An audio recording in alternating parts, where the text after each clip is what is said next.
Hello and welcome to Springboard, a virtual university. My name is Albert Ocran, matriculating you into Ghana's foremost developmental program running since 2008. Springboard is brought to you by the Springboard Ratio Foundation and proudly sponsored by MTN Pulse, the Enterprise Group, UMB Bank, with media support from the Multimedia Group and the Graphic Business. Today we get into what do you call it, Gra? The business school. The business school where we explore issues of concern to business people, entrepreneurs, and by extension, policymakers all around the area of business.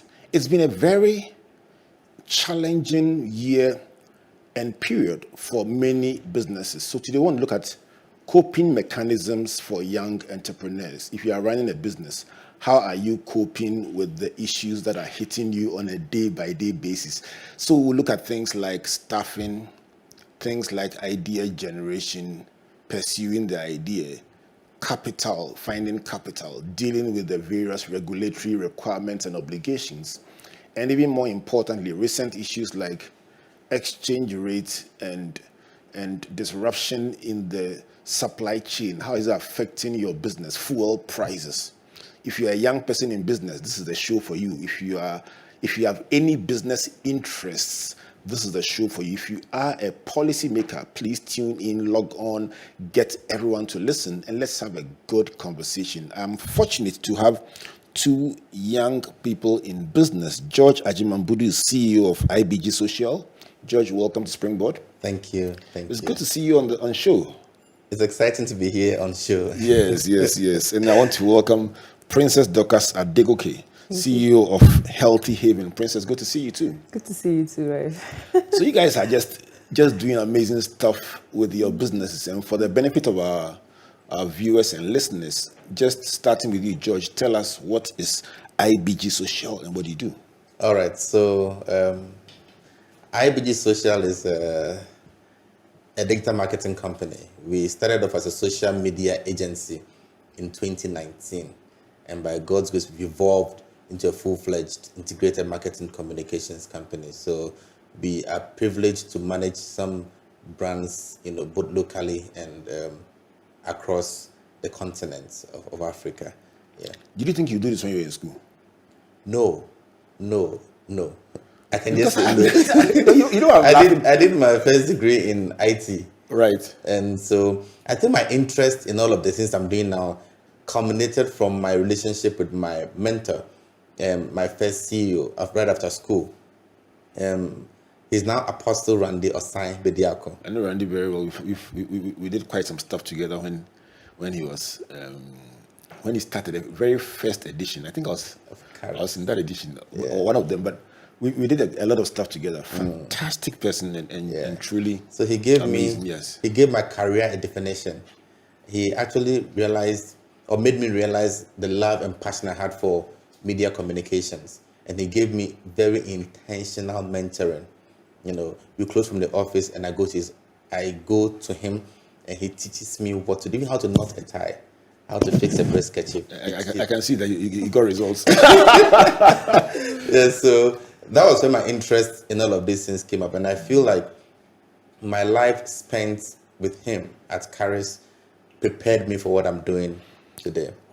So what Caris was into publishing of magazines and so on. This particular area, was it a natural progression, would you see, from what you were doing? Yes, so Caris was into a few other things, including even digital marketing. When I joined, we had just started the division of Caris called the Caris Social. Right. So it was into what I'm doing, and like I said, it erupted, some passion for what I'm doing now. 10 years ago, this business did not exist. This. I've been doing some research into jobs and career opportunities that didn't exist 10 years ago, or even if they existed.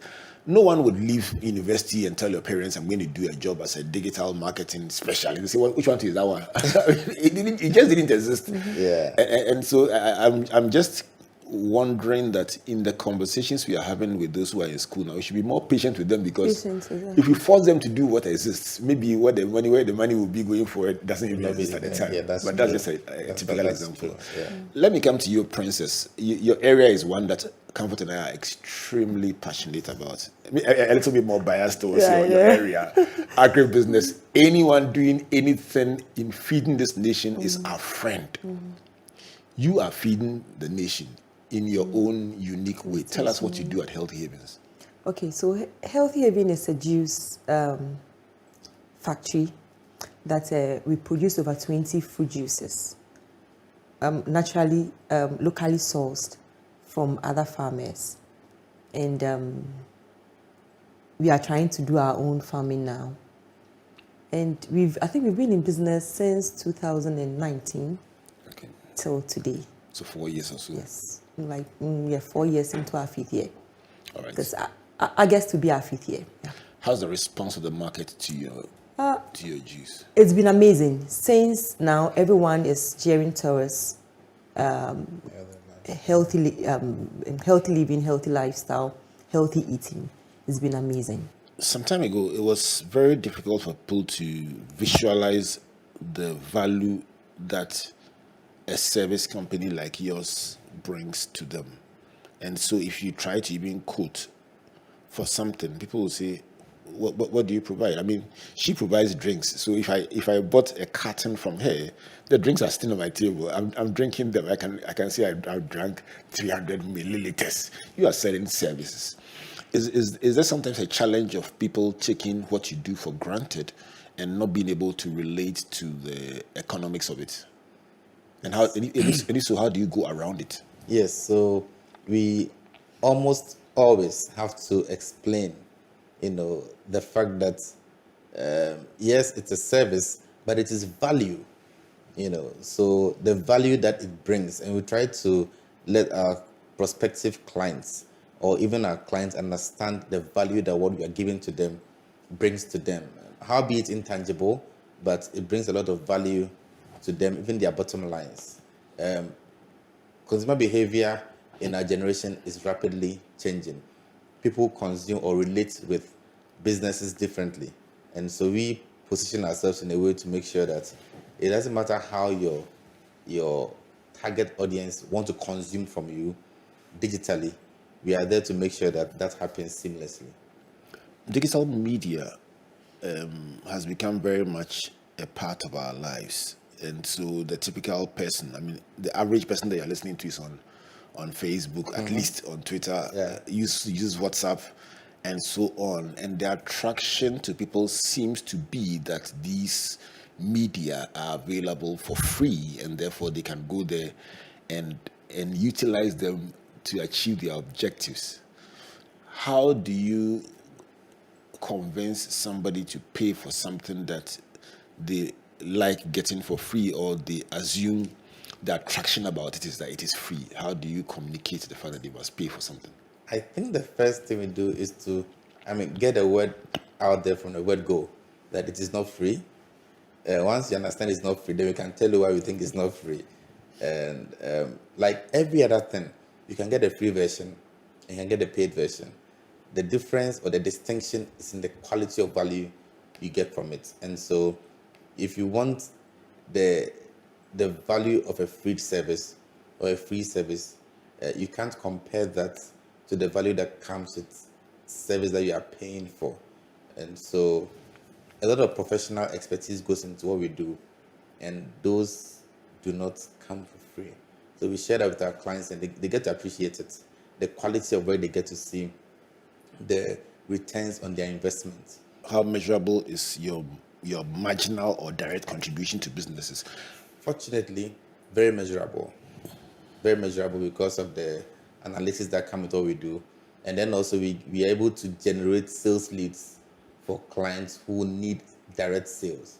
And so the quantum of sales that brings to them is also something that we use as a measuring stick or a yardstick to communicate how impactful what we have done for them is. I'll give you a typical example. So we have clients across industry. We used to have one in the investment banking space. We ran a campaign for them, and we got leads, people who have expressed direct interest in a particular investment portfolio. And they placed phone calls to them, they converted a good amount of them. And that was very measurable in terms of what value our work to them or for them has brought to their business. I was listening to a speech by Yaun Sakum, and it broke my heart because, among other things, he mentioned a statistic I had never ever encountered before: the fact that 40-something% of the cassava that is planted in this country does not even get uprooted. No. I mean, for a country that cannot feed itself, that has left me thinking, since I heard it, and asking myself, why are we doing this to ourselves? You chose an industry that is very challenging. What about it attracted you? It's the passion for me. And then with my farming, it's in partnership with years in agri-tech. So, but what really made me go into juicing was because of my mother's health when it was failing. And then when I got to know that we could use our own produce, like our own raw materials we have around us, to make it better, was what motivated me into doing this or choosing the venture in which like I am now. Yes, I wouldn't say it's been all rosy. It's been very challenging, especially when you don't get your seeds. Your there is like right now there's in Hamatan, your fruits are getting dry. You'll not be able to get the quantum of harvest you thought you would get. And then there are times what do you mean that the demand of your factory is more than the supply of your farm in terms of the fruits? It depends on the season. When we go into dry season, we get shortage of fruits because there's no water for irrigation to water and then to get it the way you want it, so that when you are juicing, you get more juice. So let's say if I was using maybe 200 pineapples, when we are in a dry season, I have to use about 350 or 400 to get that same quantity I used to have. And the clients will really understand why they won't really understand why the price will have to shoot up a bit. But yeah, we try to be in there, like in between, so that we don't also scare them away, since our core value is to keep them coming back and then to keep them healthy. Yeah. So in a field like this where you know the issues are tough, but you have to be there because you can't go out of farming. No, you can't. That is where your raw material is. So you're saying that when this dry season comes and the supplies are shaking, do you then end up buying still from other farmers to augment your requirements? Yes, we do. We try to get from others that also have the producers. What we have can't serve our factory. In doing that, do you have targeted suppliers? Do you have an outgrower scheme? How do you ensure that the quality that they bring matches what you have come to expect? Yes, I would say it's a click, but you know who to call when you need something. So you call. Do you have? Okay, I need S amount of passion fruits. Do you have it? I need S amount of pineapples. Do you have it? Because my side I don't have. So yeah, we have a way we go around it, and then we are able to get from other farmers at a good price so that it doesn't affect us. Yeah. Right. What about the market? How did the market respond to your fruit juices when you started? You know, our fruit juice industry is quite dominated. But should I say glory to God? Amen. Knowing what I do and the confidence I have in what I do, I have people coming back for it because I believe what goes into you makes you. And I try to give you exactly what I bring. So I don't add. What did the clients say? I was going to come to that. What did the clients tell you about your product that makes you think that is your selling point? I haven't tasted anything like this. Okay. If it's pineapple, I'm tasting pineapple and nothing else. And it gives me some sort of joy knowing that I'm doing the right thing. What is the right thing?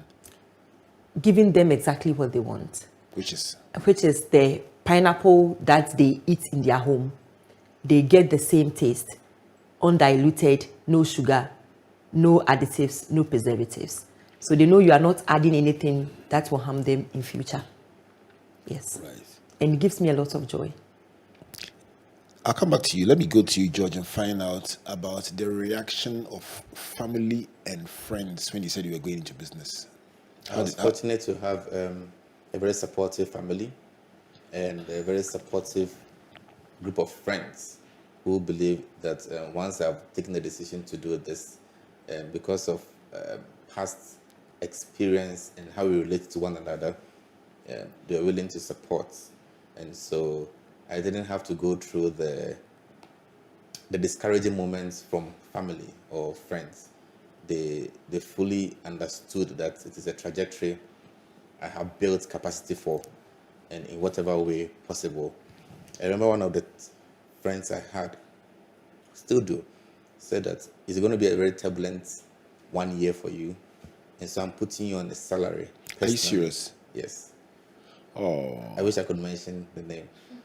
The person put me on the 1 year salary every month, and that was good enough to keep my eyes off the business finances so that I can always, improve upon the business bottom lines. Yes, so it was very supportive. You know, when you give a testimony in church and people say, I claim it. you know how they say, I claim it. Charlie, I've been a startup before, and I can tell you, that kind of friend, everybody needs that kind of friend. What? A friend told me that, Ojimidi, so let's do this together, and it'll be very fine. And I held on to it. Wow. Yeah. Yes. So is that friend a part of the business, or they did it just to Interestingly, she will want to have nothing to do with the business. She just says, I believe what you're doing, do it, and if you have any challenge, always bounce back to me. But ensure that you are doing things the right way, and don't let the lack of money to keep you sustained be the reason why you want to give up. I salute that friend, and everybody needs a friend like that, because very often that big person that you see went through their own moments of uncertainty and hassle. And I just love the fact that this friend of yours just decided to put her strength and resource behind what you're doing. And I tell you, 1 month's salary for a startup is like heavens came down and glory filled your soul. Yeah, it was good. Right. Let me come to you, Princess. Capital. Most people you talk to about business, their first response is capital. How do you navigate the capital issue? Did you take a loan? Did you use your own savings? How do you get around it? I remember, just like George, I had a friend who said, okay, so what do you want to do? Think about it. And initially, I remember I said I want to sell wigs. From selling of wigs, I went into selling bread. And then there was just one thing that kept me going, because when that friend gave me that money, yes, he wasn't looking for anything. All he wanted to do was do something aside whatever you are doing. Because here in Ghana, you can't actually live on just one salary. So do something. And it motivated me to the extent that when these two businesses I mentioned earlier couldn't hold. Did you say beets and bread? Wigs, like wigs, yeah. Hair wigs, okay. Hair, and then bread. And what actually kept me going was, do I want to disappoint him? No. Do I want him to say that Misikashi? No. Oh wow. So it inspired me a lot, and it kept me going. And I remember, in fact, as at the time I started juice, the money I used in starting my juice business was just 20 cedis. You're joking. I'm not joking. What? It was just 20 cedis worth of pineapples.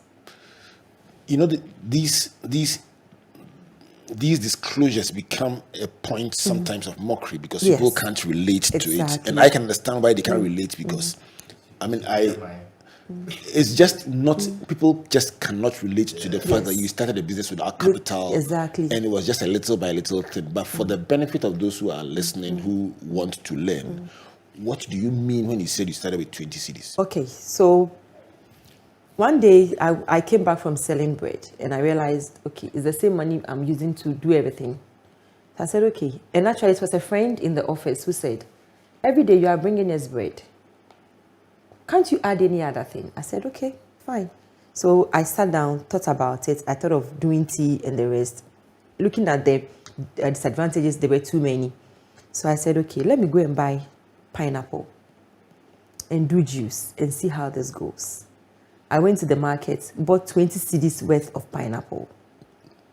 I came back. Then I had bottles, because then I was doing sobolo.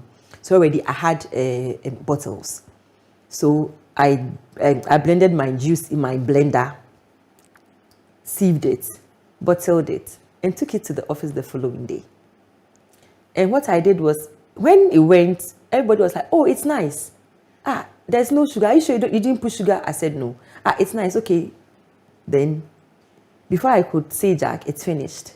I remember closing work that day very early to go back and make sure that I get another one. And this time, when I was going back, I didn't go back with 20 cedis. I went with small profits. Exactly. Okay. And then I put it back in and I came, and that is how I have run my business this whole time. So you literally have reinvested what you made Back into my business, yes. It's a model I've tried before, and I can tell you that it works.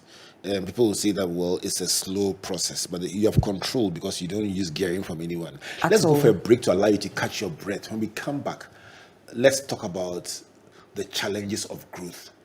It's nice to start something. It's nice to step out from under the wings of your mentor and start your own business. But when you begin to grow, employ staff, begin to rent a place, build your own place, some new challenges emerge like demons. And you say, where have they always been? They come with full force. They're always there. Let's come back from this break and let's begin to unpack the real heavyweight challenges that young entrepreneurs face.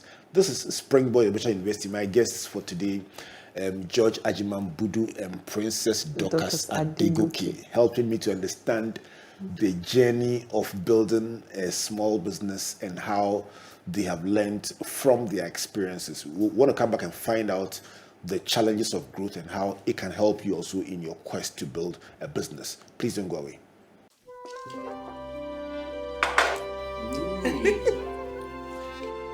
Well, now that we're all here, I want to start by saying what a difficult year it has been for all of us. But then there's also a lot to be grateful for. You know, like when I bumped my car into a taxi right at our junction, and the insurance company paid my claims the very same day. And remember the surprise cash bonus we received for our funeral finance plan? That is what sponsored our trip to the beach. And the song we sang all the way to Pram Pram. I'm also grateful that every passing year brings me closer to enjoying the retirement benefits I have contributed so much to, and how since I started working from home after the COVID pandemic, I've been taking better care of myself. Even my doctor can attest to that. Speaking of that, I'm very grateful to the team at Transitions for giving Grandpa a befitting send-off. Well, on a happier note, I am grateful to have found an affordable office space to rent at Advantage Place. Enterprise, your advantage.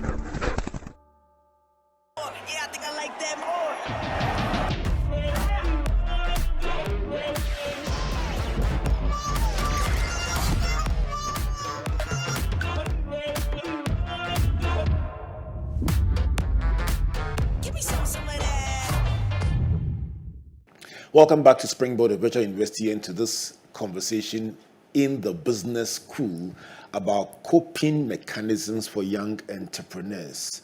My guests, George Agyeman-Budu and Princess Dorcas Adegoke, are helping me to understand what the common challenges are of starting a business. Springboard is brought to you by the Springboard Roadshow Foundation and proudly sponsored by MTN Pulse, the Enterprise Group, UMB Bank, with media support from the Multimedia Group and the Graphic Business. My guests so far have opened up the starting phase of business, and I've learned about Princess trying to control the supply of farm produce by going into farming backward integration. George talking about assessing brands and using certain tools to give them their end product, be it visibility or sales or visits to their facilities. George also talking about the economics of trying to use analytics to show the value proposition of your business. Princess talking about this building a supply chain so that even when your own farm produces are not enough for your requirements, you know where to go to get a certain standard and also a certain price so it doesn't disrupt your production process. And then those two wonderful stories about subvention and funding. This friend who paid your salary for a year and this friend who gave you capital as a gift. To the brick, I was praying that for the next venture that I do, God should send a friend like that. And I'm sure, Charlie, I'm sure there were several other people praying the same prayer. And really just talk about the value of great relationships. And Joy, you told a beautiful story about your making your first sales pitch. I think our clients need to hear that one.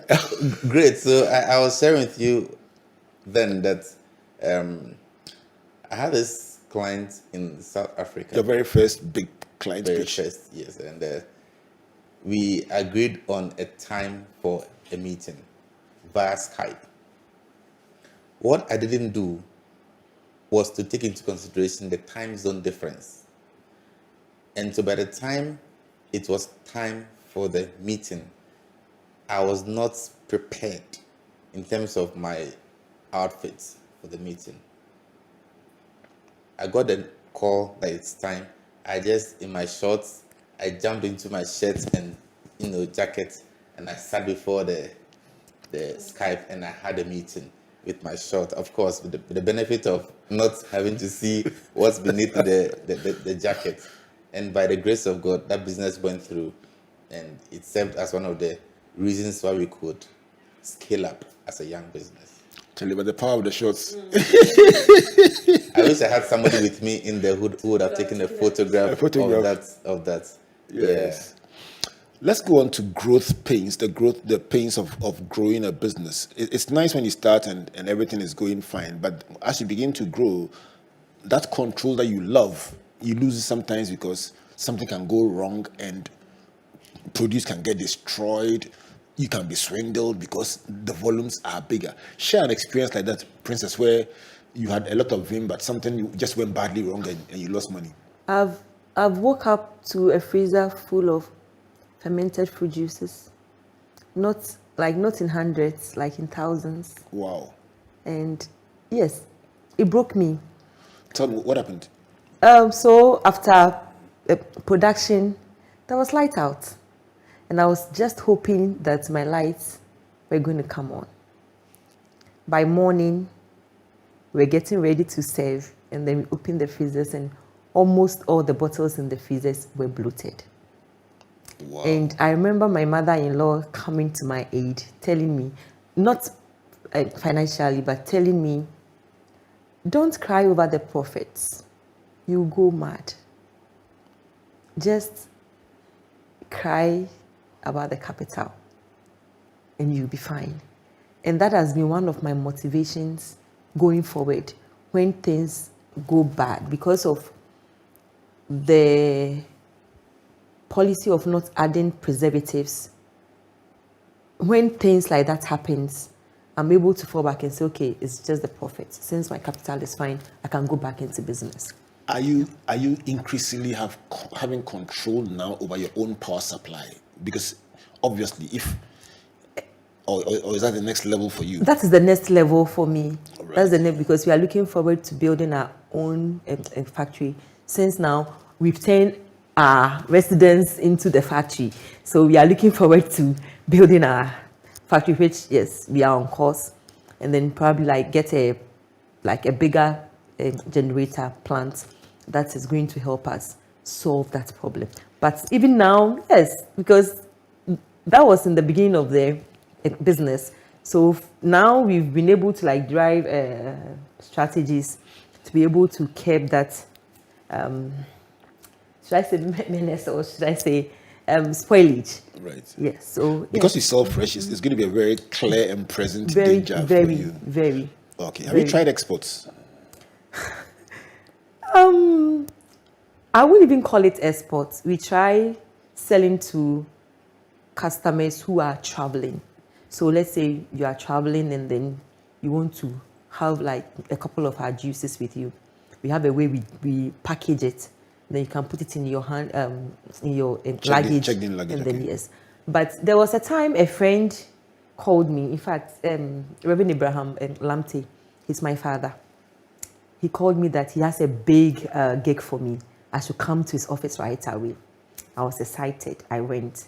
And then it was a gentleman who wanted 1,000 bottles every 2 weeks of my juice to be exported, but not cargo, but sea. Shipped. But And I was like, how was that going to I work? can't do this because my juices are fresh. The most it can go is probably like 24 hours out of the cold, like chill. And then I was like, okay. So I came back to my drawing board and said, okay, let me try pasteurization. But thinking about it again, I realized it would defeat my core values. Why I started this in the first place. So that has been it for me. But I'm hoping and praying that going forward, I'll be able to have a cargo that freezes and then I'll be able to do exports, just like the others. It's interesting that you mentioned this because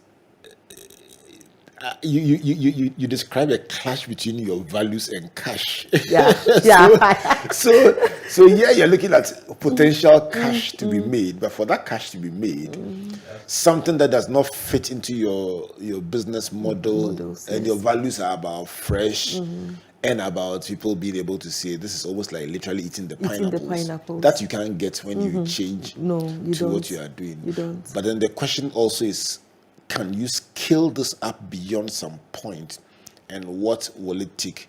When I come back to you, I'm going to ask you a very interesting question. If I tell you, you think about this. I won't tell you. Should I tell him if I go to him? And come Yes, back to you? I'll be very happy. Okay, so if you got an order for 100,000 copies or bottles, what will you do? When I come back from him, you answer that question with Venn diagrams, annotated diagrams, and illustrations. Okay. George, let me come to you. Staffing. When you begin to grow beyond some point, no matter how passionate you are, you can't do the work alone. Yeah. Have you had experience with staffing that our listeners and viewers can learn from? I think so. I think so much experience for a business that is about 4 or 5 years old. At a point, so we started in my living room with my laptop as the only resource we had, or I had at the time. And one young man who committed himself to me, he was going to help me with the graphic design part of the work. So I was the one doing the marketing, business development, doing the content creation, and he does the design. And we did that for some time. And our client base began to improve or increase. And I noticed that because there was one person doing designs, if you look at it critically, you could find some similarities in it. And so I knew it was time to scale. Skill in terms of the hands I have. What was the experience of bringing people in? Because your area also has a very interesting attrition rate. How did you deal with some of the complaints we get about attrition in design related? I think that people want to belong. And so at IBG Social, anybody who has joined us at any point felt a part of the vision. I mean, it's a vision I share very freely among everybody who comes, to work with the vision, and so they feel a part of it.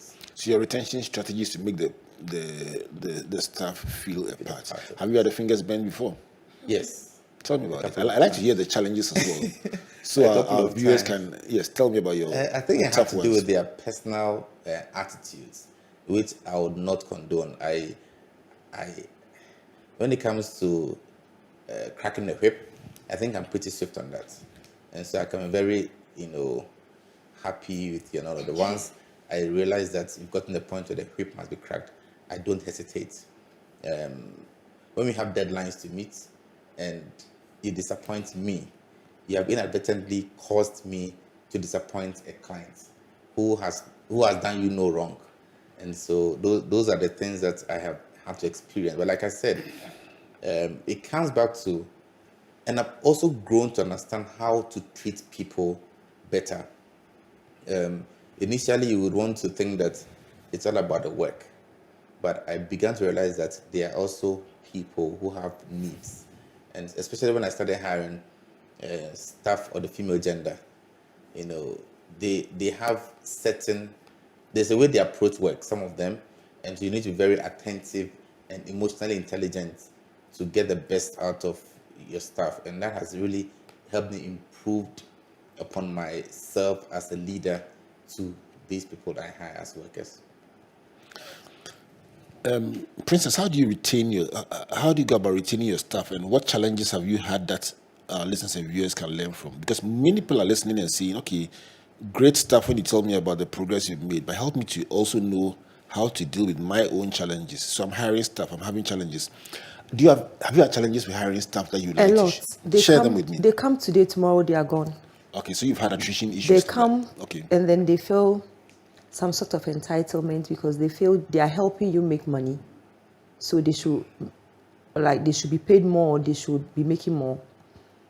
And then I have had the experience of staffing my keeping my staff in my house, housing them. I've come to a point that I've had over almost 18 staff living under my roof, feeding, clothing. Pause. in this Ghana? Yes, in this Ghana, feeding, clothing, buying toiletries. And they will still find something to do to hurt you. They still find something the money you are giving them. And I ask myself, you are not paying for anything. All I want you to do is just help me do this. And I'm also helping you. But you still find one bad nut trying to spoil the others. No, let me go with that again. So you're saying that in your quest to retain staff, yes. You went to the extent of providing accommodation, feeding, toiletries, even clothing. Oh, but is that a social enterprise or a business? Just, you see, I believe when you make them happy, they will give you the best. So that is one of the reasons why I went that far. And not even I went, I'm still doing it. Because as we speak, I still have people in my house that are my staff that I'm still taking care of. Do you feel now that after those bad experiences, they understand you better? Some do, some still don't. So the ones who don't, how do you go around it? I won't say I leave you to do I leave you to do what you want, but I've come to understand them and understand why they behave that way. I have a worker who I realized she was growing lean, and when I asked others to ask her what her problem was because she don't get time to go out in the evening to go and party. So that would be the reason why she might want to leave. So I said, no, then you got all this wrong. After 5, when we are closed, you can go and have all the fun you want. Mine is in the morning, come to work. So I have come to understand why some of them behave the way they behave. And then I try to coach them because most of them are very young, that their parents have entrusted into my hands to make sure that even though they are not with them, they come up to be something better for them in future. Is it difficult to employ people? It is. It is. Because some of them look up to you as their mentor, some of them look up to you as their mother, some of them, okay, she's just a worker. And you have to, you have all these people in one space that you have to make sure you give these values to each and every one of them. So that you don't. So it's work in progress. Yes, it's work in progress. Okay. Recently, I went out and I bought a very big box of pizza. And then I got into the office, and the aroma of the pizza in the office got all of them coming around the box. And then I said, hold on, let's move the box into my office and let's have a conversation. Okay. So they were all seated, and I took time to appreciate each one of them and let them understand that I'm very hard on them sometimes, not because I enjoy being hard, but because the business gets to a point where if you don't push harder, you will not get better results, And thereafter, we had studies of the pizza, and then we had a good time. That day, I could tell that there's some new energy in the office. So the formula is this: get a box of pizza, bring it to your office, gather the staff around, and then let them know the vision, recast the vision. And just to chip in a bit, you see, when you don't treat them as common employees, and you get them involved, or you make them feel involved, they will give their best. Yeah. Okay. They are humans. Because they are humans. Okay. But if you become a boss over them, because some might be your age, some might even be older than you. So if you don't treat them, try to say equally, or you don't get them involved, and you'll be shocked. Sometimes when you have such conversations with them, the kind of ideas they bring on board, you realize, oh, okay. Let me bring you to the last point of my interest today, and that is the recent disruptions to the supply chain, the fuel price changes, and the exchange rate issues. Let me start with you, Princess. For somebody in agribusiness, somebody who sells fruit juices, have the recent disruptions that we've gone through affected you? It has. Tell me what. It has, because you go for your pet bottles. Maybe you went yesterday, tomorrow you go, and then prices have shot up. Your labels, you go, and then prices have shot up. Are you able to pass them on to your clientele? We try as much as we could, but I have derived the Nigerian market woman strategy, which is you don't kill your customers. Try and the little profits you have, you will get, be okay with it. So even though I'm not making more, I'm not making a loss. So I try to balance it. Okay. So that has been my strategy. So since. literally, you are taking on board all everything, and then cushioning your clients from price changes. From the heat that is going on. So let's say if I'm to be selling it at 20 cedis, I'll sell it at 15 cedis to make maybe a 30 pesos profit. Because I know when I do the 30 pesos, you'll be happy, you come back again. So by the time the person selling 20 has sold maybe 5, maybe I've sold maybe a 50. And I'll be able to still go and come back again, whilst that person will still be waiting. But it requires a lot of thinking, a lot of calculation.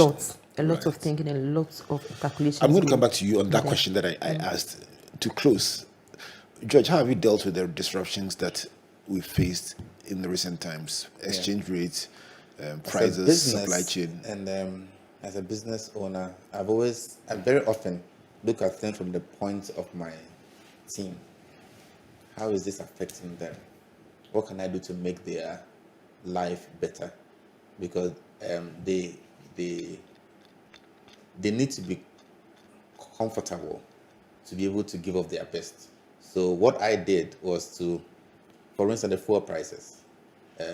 If I kept the Monday to Friday, it means they will spend marginally more on their transportation to and from work.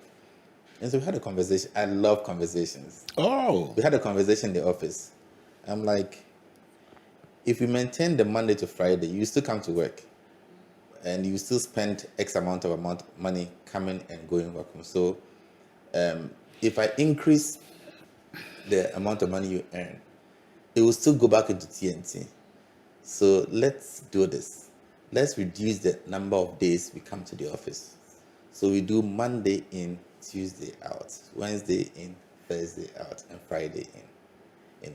And that has even improved on their productivity, because now they work from home on Tuesdays and Thursdays, and it reduces their costs of living, while helping as a business, because they're not in the office on those days. All the overheads would have incurred on those days: electricity, internet, water. All of those things have marginally reduced. So it helps us to be able to deal with the challenges. For those who are very enamored with in-person, eyeball-to-eyeball work, what comfort will you give them about the success of the Tuesday and Thursday off-grid or off-location operation? Are you able to get people to be productive, and how do you work with supervision? For instance, supervision, how do you go around it? So I love reporting.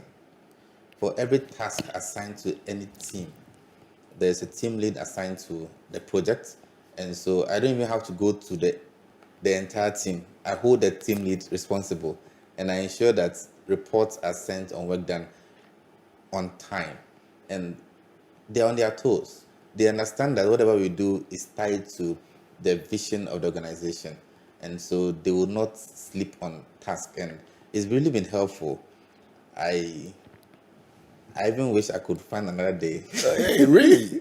Yes, the days they work from home are very productive. Yeah. Experts say that the fact that they don't spend an hour or an hour and a half commuting in and out alone saves you 3 hours of travel time that could be channeled to work. And my own experience working from home, especially as the COVID time mutated into our regular work hours, is that when you work from home, there's no working hours. 9 p.m. you're still sitting behind it just seamlessly flows all the way through, and sometimes till midnight, and you have meetings at 10:30 and nobody realizes that it is 10:30 p.m. So that can be very interesting. But the big issue is supervision. You have said that you use, or productivity, you're saying you use measurement and supervision to counter that. Princess, give us your closing thoughts, and I give you a question. You go to church and you pray and you say, Lord, open the heavens and let it rain. And then the heavens open and you get a call and they say, all right, madam, is that healthy haven? You say, yes. You say, Charlie, we want 100,000 bottles of, which one is this? This one is the tiger nuts, coconut, dates, and ginger. So let's one of our amazing blends. Okay, so let's give it a try, and then let's order 100,000. So if you can't see on radio, sorry about that, but those on television, this is what? Nutty juice. Tiger nut, yeah. nutty. It sounds like a reggae word. Tiger nut, dates, ginger, coconut, spiced. Okay, so Yes. very nice. So let's say somebody called you and said they want 100,000 of this one, and then also this one is carrots. The carrots, fresh milk. It reminds me of my friend Hugh Potaki. He planted carrots plenty in the Walter region. Good evening, Hugh Potaki. All right, so let's try this one too, just so I can tell people I actually tried it. Oh, equally nice. I was trying to say which one is my favorite, but I'll avoid that. If you got a call, 100,000 nutty, 100,000 carrots, what will you do? Okay, first of all, I'll jump. I'll be. That yes. is a very honest answer. I'll jump. All right. After jumping, I'll go back to my team and then tell them, okay, this is it. Depending on the timelines, believing, knowing how best we can work, I know we will definitely execute it. do you have? I always talk about some friends of mine who went to Rattan cane production. That's what I used to do when I left University Fresh. That was my first business. And they went to the Walmarts of this life and got orders for 40,000, 60,000 copies and so on. And they were so shocked because the whole rattan that we generate here in Ghana, it grows in the wild. It's not even, it doesn't. there's no plantation. So all the cane that they harvest in Ghana together cannot even produce 10,000 or the order that they got. So when I ask about what will you do when you got an order for, if you got an order for 100,000, I'm asking, 100,000. have you calculated the PET bottles you need? Have you calculated the number of staff you need?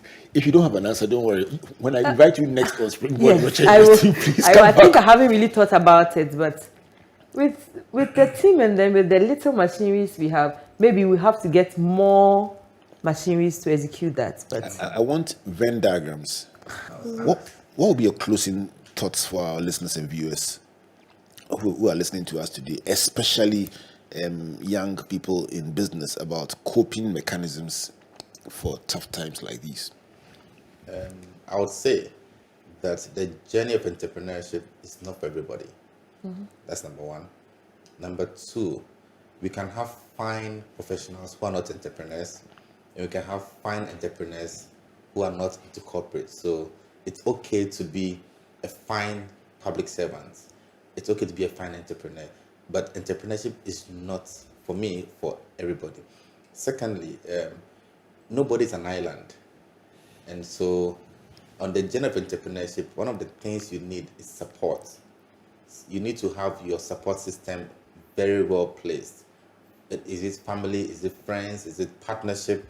And there are gigs that will come your way, and by your structure and your logistics, you can't execute alone. You need to find strategic alliances to be able to, execute and be very honest. I recall last year, I had an opportunity to produce an event. I had never produced an event before, but the owners felt that because of how I communicated the vision to them, they will hand it to me. Immediately, I reached out for the best in the country who can produce different parts of the event, put them together, and we produced a very phenomenal event at Movenpick Hotel last year. So I think that we should be able to know where our strengths, limits are, and then be humble enough and honest about it to get help, because everybody at some point would need some help. Awesome. The voice of George Agyeman-Budu, CEO of IBG Social, ending on the note of humility, that one day, something will come that is far bigger than you. When it comes, don't get overwhelmed.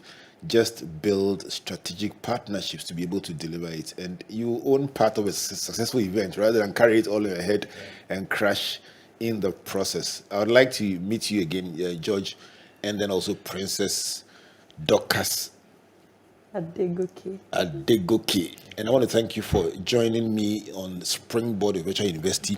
My lessons from you, Princess and George, have been about control, backward integration, going into farming to get control over your raw materials. George talked about marketing a service and communicating your brand value with the use of tools. You also mentioned that even though people may not see the value, the economics of what you do, you try to use analytics to let them see the value proposition so that they know what they are buying. And then, Princess, you talked about the inspiration for what you do coming from seeing your mother's health deteriorate and recognizing how our local foods could be of help. Yes. And thank you for doing that. And I hope that when you build a factory, a part of it will be named after your mother. Definitely. Yes, and she's playing a huge part in my business. To celebrate her. She's actually my production head now. So mention a name, let's celebrate her. You know, mothers, as for mothers, they cross every barrier. They break. Yes. Mention a name and let's she's been a backbone. Madam Catherine Agbanuawo.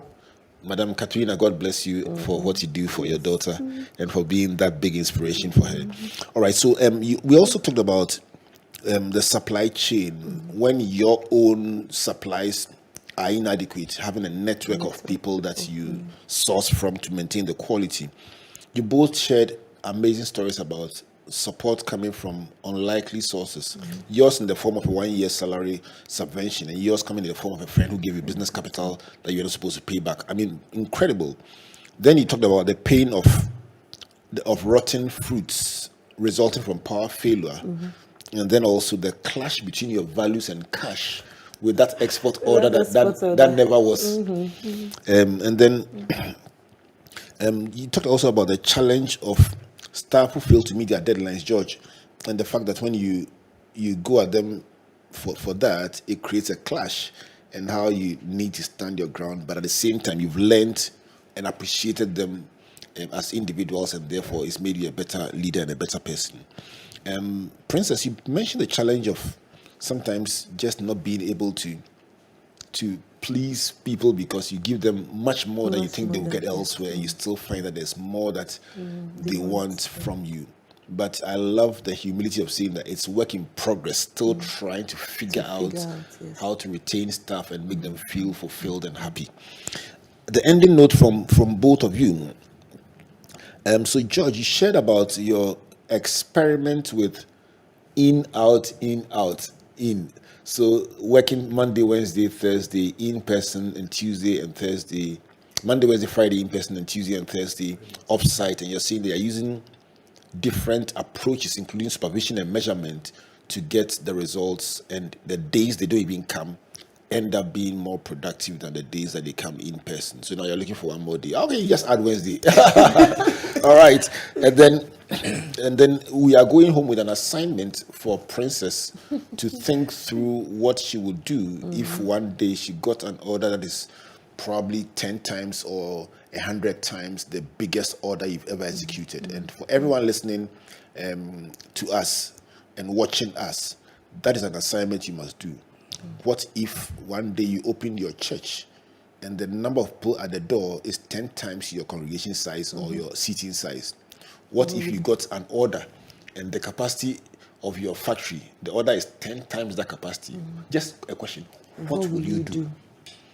And the answer to that could be the preparation for the next few years of your lives. I want to thank you all for coming, you both for coming, and thank you for listening out there. And I trust that you've benefited from this conversation about coping mechanisms for young entrepreneurs.